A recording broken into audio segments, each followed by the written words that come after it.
আসসালামু আলাইকুম বন্ধুরা। তো প্রত্যেকদিন তো আপনাদের সাথে আমাদের ট্রাভেলিং ব্লগ ভিডিওগুলো শেয়ার করি। তো আজকে আমি আপনাদের সাথে শেয়ার করতে চলেছি একজন মানুষের জীবনী। যেমন আপনারা এখন যদি ফেসবুকে ঢোকেন, ফার্স্ট টাইমই দেখবেন যে তাহসান এর যে বিয়ের কাহিনীটা নিয়ে। তো তাহসানকে নিয়ে আজকে কিছু কথা বলবো।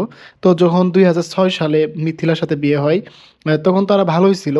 তো প্রায় 7 বছর সংসার করছে মিথিলার সাথে, তাদের সাথে একটা সন্তানও আছে।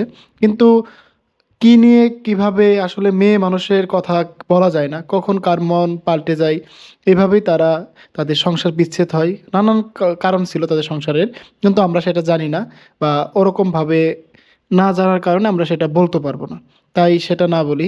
তো এখন যার সাথে বিয়ে হয়েছে রিসেন্টলি, সেটা তো আমরা সবাই জানি যে রোজা নামে একটা মেয়ের সাথে। তো তার যে এখনকার বর্তমান যে লুক, দেখতে অনেক ভালো, অনেক সুন্দর। আর মিথিলা যার সাথে বিয়ে হয়েছে সেটাও তো জানেন যে একটা বয়স্ক লোকের সাথে বিয়ে হয়েছে।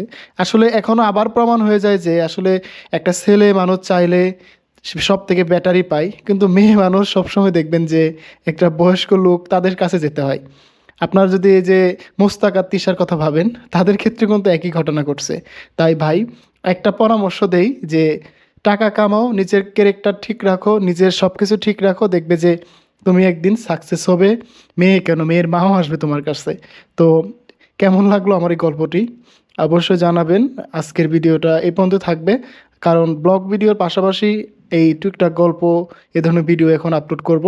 তো দেখবেন, জানাবেন আপনাদের কেমন লাগে, কীরকম ভিডিও দেখতে চান, অবশ্যই জানাবেন। ধন্যবাদ, ভালো থাকবেন।